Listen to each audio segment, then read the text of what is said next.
Nafasi humpa mtu kumiliki. Kwa lugha nyepesi, usipokaa kwenye nafasi ni ngumu kumiliki. Ni lazima ukae kwenye nafasi ndipo utaweza kumiliki. Kwa hiyo kitu cha kwanza kinachoangaliwa ni nafasi. Kabla ya mtu kumiliki, inaangaliwa nini? Nafasi. Sasa lazima uelewe upo kwenye nafasi gani. Lazima utambue ni majira yapi ya kukaa kwenye nafasi ipi. Lazima uelewe unapaswa ukae kwenye nafasi ili uweze kumiliki. Hauwezi kumiliki kama haupo kwenye nafasi. Na ili Mungu aweze kukutembelea, anaiangalia nafasi yako kwanza. Je, huyu mtoto wangu niliyempa nafasi, huyu mwanangu anayeniomba kumiliki, amekaa kwenye nafasi? Huyu mwanangu anayeniomba nibariki, je, amekaa kwenye nafasi? Kama haujakaa kwenye nafasi, huwezi kuona mkono wa Bwana. Tunapozungumza kwa habari ya nafasi, tunazungumza kwa habari ya kile Mungu alichotuitia chini ya jua, kwamba huyu Mungu alipomuumba mtu kuna jambo alikusudia kwenye maisha yake. Sasa hilo jambo ili liweze kutimia, lazima huyu mtu apelekwe kunako nafasi yake. Sasa huyu mtu anapopelekwa kunako nafasi yake, ndipo ule utimilifu wa Mungu unapotimia. Ukichezea nafasi unafikia kurudi ni kazi. Kaa vizuri kwenye nafasi yako ili uweze kukutana na mkono wa Bwana. Kaa vizuri kwenye nafasi yako ili uweze kukutana na miujiza yako. Kaa vizuri kwenye nafasi yako ili uweze kukutana na maajabu yako. Huwezi kukutana na mkono wa Bwana kama haujakaa kwenye nafasi. Kumbukumbu la Torati mlango wa kwanza, tunaanza ule mstari wa 21. Jambo la kwanza anasema tazama. Manake ili uweze kumiliki lazima uwe na jicho lionalo. Ili uweze kufikia makuu ya Mungu lazima cha kwanza utazame. Pale unapotazama sawasawa, ndivyo unavyoona vile vya kwako viko wapi. Kwa hiyo neno linaposema tazama, yaani unapofungua macho yako na kutazama sawasawa, utaona kile Mungu alichokuandalia. Lakini usipofungua macho yako, ni ngumu kuona kile Mungu alichokukusudia. Haleluya! Lazima utazame. Manake usipotazama utaenda kwa kupapasa.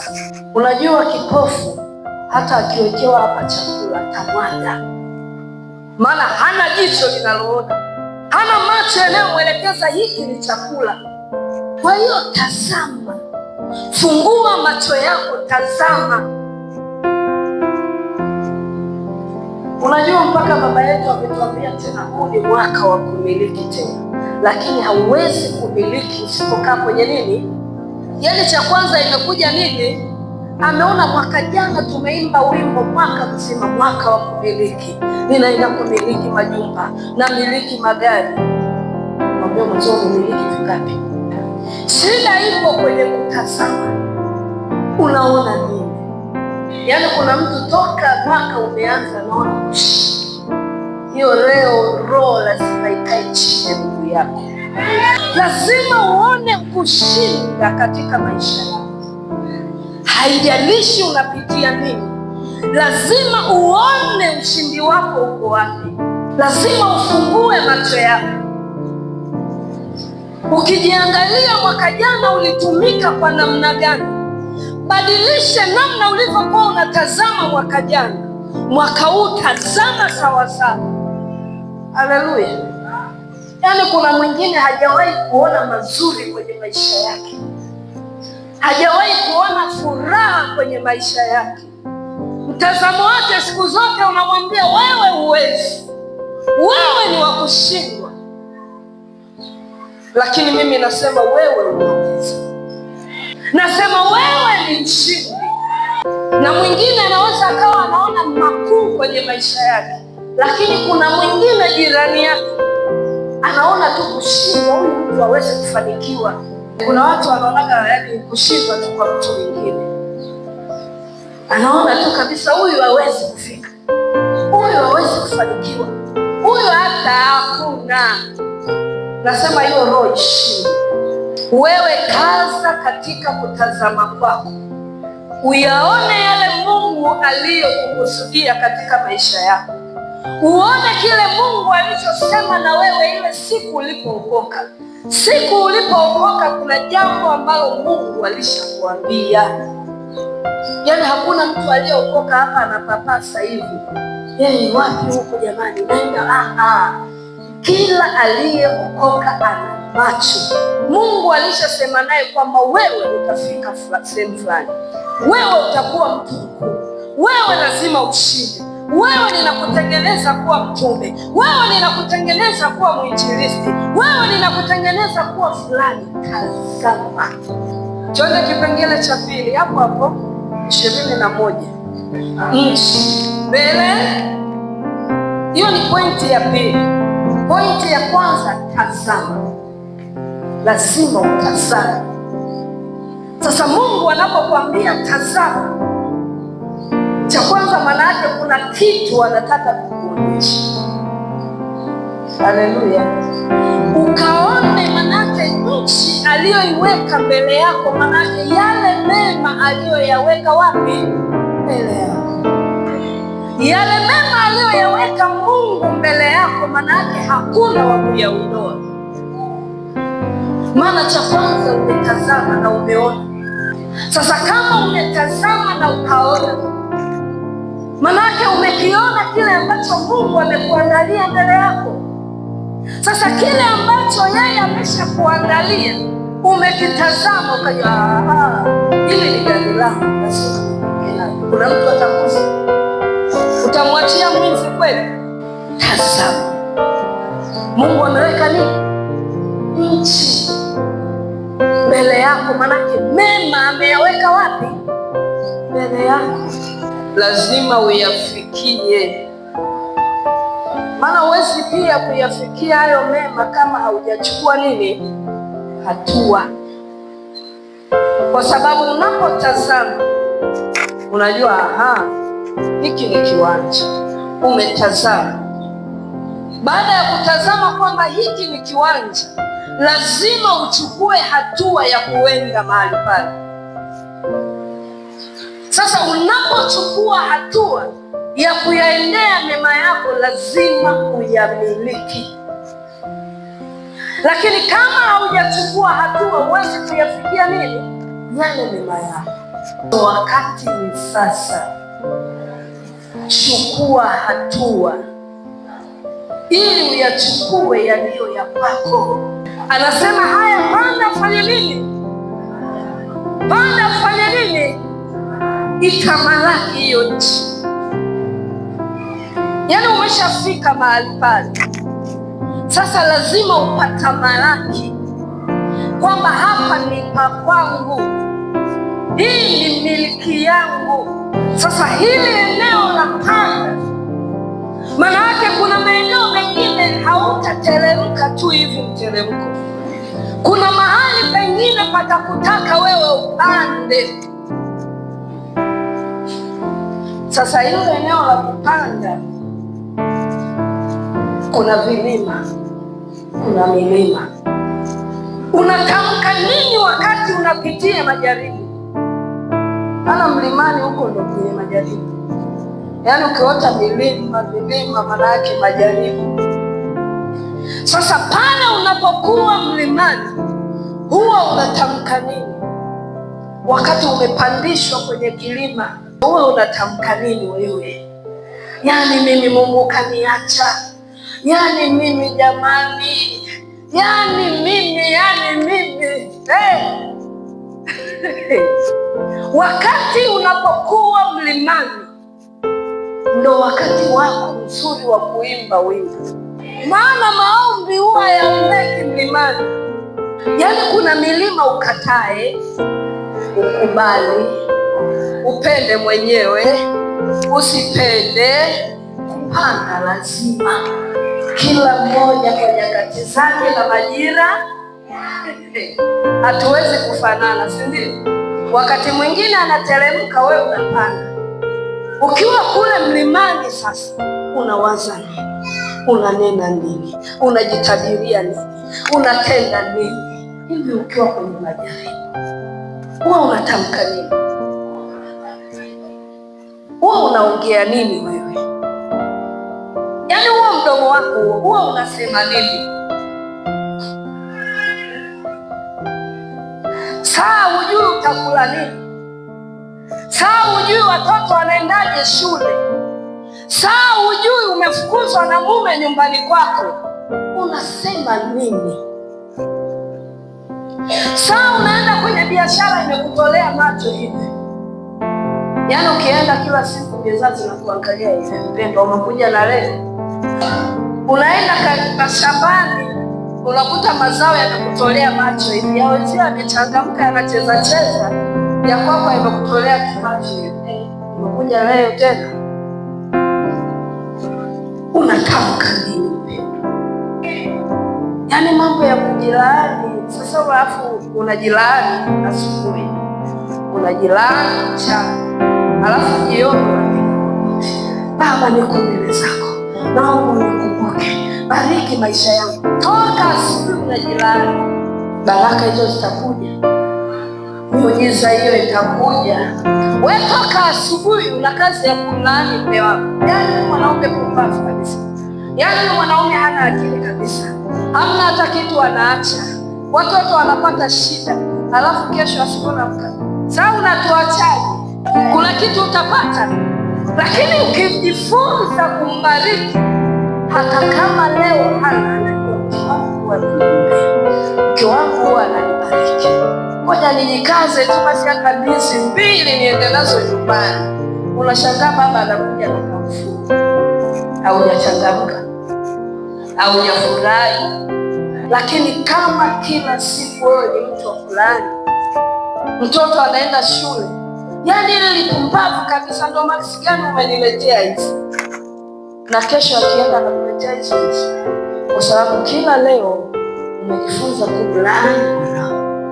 Lakini utakapojifunza kumbariki, kila leo unamwambia Bwana Yesu, hiki kichwa cha mwanangu jaza akili. Huyu mwanangu ana akili, huyu mwanangu sio mtukutu, huyu mwanangu ana upendo, huyu mwanangu ni msomi. Anza kumwita majina mazuri, utaona matokeo anayokuletea. Yule mtoto atabadilika mpaka utashangaa.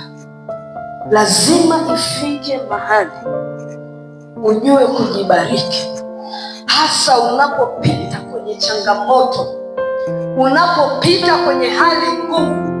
Jibariki, sema nitashinda. Mimi Mariamu lazima nishinde, maana kushindwa hakuko kwangu. Nakwambia utatongoza. Twende kipengele kinachofuata, itamalaki. Unapokitamalaki kitu, kinaelewa kabisa, huyu ananijua, huyu ananitambua. Sema ye Bwana Yesu, mimi Mariamu nimejifunza ya kwamba ninapokuwa mlimani nitangaze ushindi. Hata ninapokuwa kwenye furaha, ushindi bado unaendelea. Saa hii Bwana, kila kinachoniondolea mimi kutamalaki katika maisha yangu, saa hii ninaondoa, ninasafisha njia yangu. Kila kilichokaa kwenye barabara yangu kinachonizuilia mimi kutamalaki, kinachonizuilia mimi kumiliki, kinachonizuilia mimi kukaa kwenye nafasi, ninakiondoa, ninakiondoa, ninakiondoa kwa jina la Yesu. kwa jina la Yesu. Nenda kakiondoe kwa dakika mbili. Vimekaa kwenye barabara yako, vimekaa kwenye njia yako, vinakuzuilia wewe kupita magharibi, mashariki. Tunaondoa ripapa sekretari mani ripo sekretari mangoya asekretari mandererosa. Toka kwenye njia zetu. Shangilie Bwana, shangilie Bwana, pigie Bwana makofi ya ushindi wako. Korobo sekretari mani. Eneo hili ninasema wala msimpe ibilisi nini? Nafasi. Ukimpa ibilisi nafasi, anamiliki na kutawala vya kwako. Wala msimpe nini? Ibilisi nafasi. Yaani unapomuona adui anainyemelea nafasi yako, piga mateke, mwambie kaa mbali na mimi, kaa mbali na nafasi yako. Mwambie Bwana Yesu, mimi nitakaa kwenye nafasi. Hakuna cha kuniondoa, hakuna cha kunisukuma. Iwe ni magonjwa, iwe ni mateso, iwe umaskini, iwe ni chuki na hila. Nasema hivi, kwenye nafasi sing'oki. Kwa jina la Yesu, usikubali toka kwenye nafasi. Toka kwenye nafasi sawasawa. Unajua unapokaa kwenye nafasi, Mungu anakuwa upande wako. Tumeambiwa tukae kwenye nini? Haijalishi wewe ni ashes, hiyo ni nafasi. Wewe ni mwana maombi, hiyo ni nafasi. Wewe ni mwimbaji, hiyo ni nafasi. Nafasi yoyote ambayo Mungu amekupa lazima uishi. Nafasi yoyote ambayo Mungu amekupa lazima uitunze. Nafasi yoyote ambayo Mungu amekupa lazima uilinde kwa gharama yoyote. Haleluya! Kwa sababu ukiacha nafasi, adui anafanya nini? Anakaa. Sasa huyu mtumishi amekaa kwenye nini? Kwenye nafasi. Yeye ni askofu. Sasa anapokaa kwenye nafasi yake, akimwita Mungu lazima amjibu sawasawa na nafasi yake,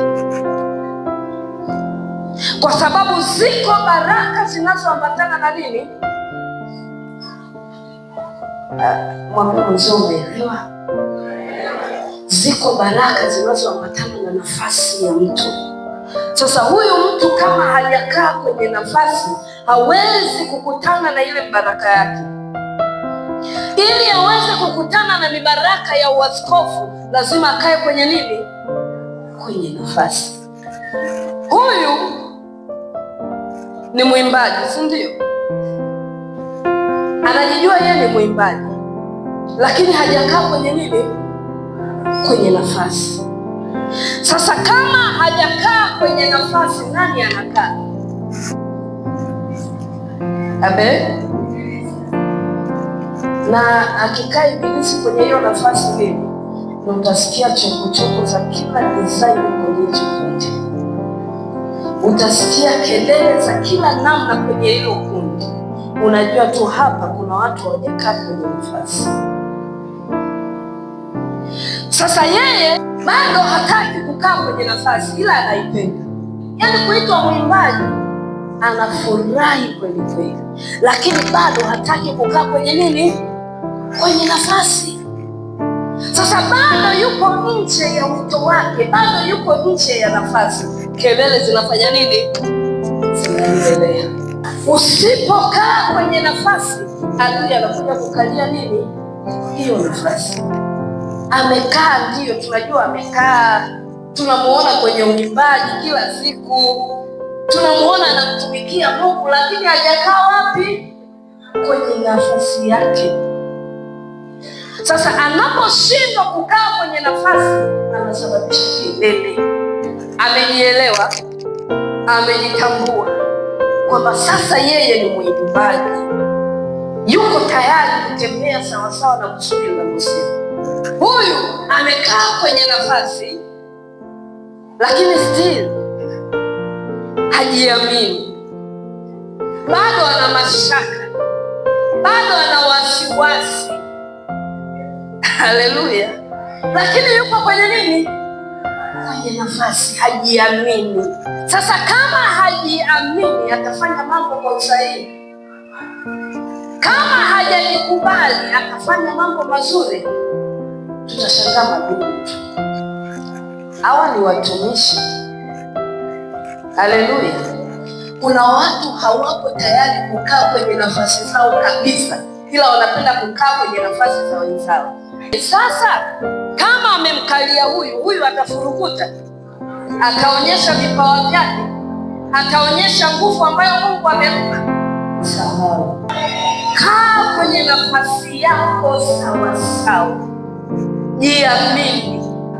Yaani mpaka watu wamekupa kura, wameona unaweza kuwaongoza, wameona unafaa kuwaongoza.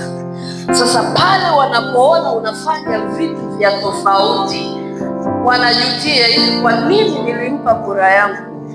Usisubiri mtu akusukume. Yaani zile kura tayari zilishakusukuma mpaka ukiendee kiti chako. Sasa kwa nini usubiri mtu akusukume? Haleluya! Jamani, leo harambee. Jamani, kambi ya viongozi, unajijua kabisa mimi ni kiongozi na nimeitwa na mtume mkuu ambaye ni baba yangu Josephat Elias Mwingira. Kaniita katika hii kambi kwamba analo neno na mimi kutokana na nafasi niliyopewa. Umekaa chunonia ueleweke. Mtu aliyekaa kwenye nafasi hakubali mtu yeyote amkalie vile, maana anajua hahemi. Wewe utahema, umekaliwa, utapumua. Kila ukitaka kusema jamani, leo tuombe, sasa huyu amekukalia, unaombaje? Ukipewa nafasi lazima uitumikie. Mimi nilipochaguliwa uchungaji, Apostle akasema kuanzia leo utakuwa mchungaji. Sasa kwa mfano, nimekaa zangu tu, siendi kwenye hicho kituo ambacho nilipangiwa, maana nilipangiwa kituo mbali kidogo. Ningekuwa nimekaa tu, najua kabisa kituo nilichopangiwa ni sehemu fulani, na wale watu wananiita, wameshatafuta na nyumba, wameshanunua vitanda, wanajua mchungaji wao ndo anaenda. Tumepewa mchungaji, huyo mchungaji mwenyewe hana hata habari ya huo mchungaji, lakini wao wameshatafuta nyumba, wameshaweka pale viti vingapi sebuleni, wameshanunua kila kitu, wameweka hapo ndani, wanamsubiri mchungaji. Kila siku wanampigia mtumishi, baba yetu Kiligoli, baba tunamtaka mchungaji wetu. Mimi mchungaji Mdende akiniambia haya unatakiwa, yaani kwanza ndo anioni na ibada. Lakini wakati ulipofika wakupelekwa kwenye nafasi, unajua sasa kuna wale wengine wanatakiwa pigwe hivi matendo, nenda kwenye nafasi yako. Sasa kinachokupeleka mwingine anafinywa chini kwa chini, unashangaa huna amani, huna furaha, kila ukilala unaota tupo kule. Mpaka nikaenda, mwambie mwenzio nafasi, mwambie mwenzio nafasi. Lakini pamoja na kwamba bado nilienda, ndo nilikuwa kama huyu aliyesimama hapo, nawaza hivi itakuwaje? Mimi sijawahi kuwa askofu, sijawahi kuwa singida zaidi ya mwimbaji. Sasa nitawezaje kuhubiri? Nawaza hivi, nasimama naenda kufanya nini? Wale wa mama nakwambia ndo wanyenyekevu. Tumishi, mama yetu, naambia jamani, msiniite mama msiniite mama, mtoto wenu, mimi mjukuu wenu. Tutapigwa na Mungu tusipofanya hivi. Lazima tukuheshimu, haijalishi wewe ni mdogo. Naambia haya, twende kazi. Pale utakapoamua sasa kutendea kazi ile nafasi, ndipo utakapoanza kuona mtembeo. Haleluya! Kutoka kwenye kanisa la chumba kimoja la mabanzi tulijenga kubwa zaidi ya hivi, kwamba hayo ni maajabu ya Mungu. Kwa sababu apostol ananipa uchungaji, naenda kuliangalia hilo kanisa, ni chumba cha mabanzi, nimetumwa na mabati yangu 250 kwenda kujenga, lakini Yesu ni Bwana, alitenda maajabu. Haleluya! Mungu anaweza, hajawahi shinda. Tuanze kipengele kinachofuata, usiogope wala. Lakini pale nyuma yake, manake kile alichokuambia. Mungu amesema nini na wewe? Mungu amekuambia nini? Kuna mtu mwingine alipokuja ndani ya Efata alishapewa maelekezo yote kwamba wewe unaenda Efata na kuhitaji Efata, utanitumikia katika nafasi hii. Sasa ukishika kile ambacho Mungu amesema na wewe, unajua sisi ni wepesi sana wa kutamka. Mtu anakuambia, Bwana Yesu, umeniita Efata, ukiniponya. Hujapona wewe, Mungu hajakutoa wewe kwenye majanga mbalimbali. Swali, unatekeleza kile ulichomwahidi Mungu? Mungu, ukinivusha hapa sitaacha kukutolea. Sasa hivi ukisikia tu michango mingi, kwamba umesahau uliagana nini na Mungu wako. Mwingine anaomba kabisa, Mungu, ukinipa kiwanja nikajenga nyumba, sitaacha kukutumikia. Wala ametenda, umesahau ulichofanya. Yaani mimi Mungu, ukiniponya, ukinisaidia, nitakuimbia, nitakuchezea, sitakosa mazoezi. Sasa hivi kwa kuvuta na kamba. Manake unaposhika kile Mungu amesema na wewe, lazima tu kitatimia, kwa sababu yeye anasema yeye si muongo hata afanye nini, lazima ajibu. Yeye hawezi kusema kitu alafu asifanye. Anasema na anafanya nini? Anafanya. Pale unaposhika lile neno au kile mtumishi wa Mungu amesema juu yako, lazima kitimie. Yaani kuna mtu mwingine anaweza akaja hapa mbele, au mtumishi wa Mungu anaweza akahubiri hapa akatangaza kwamba kuna mtu anaenda kupokea jambo fulani. Mwingine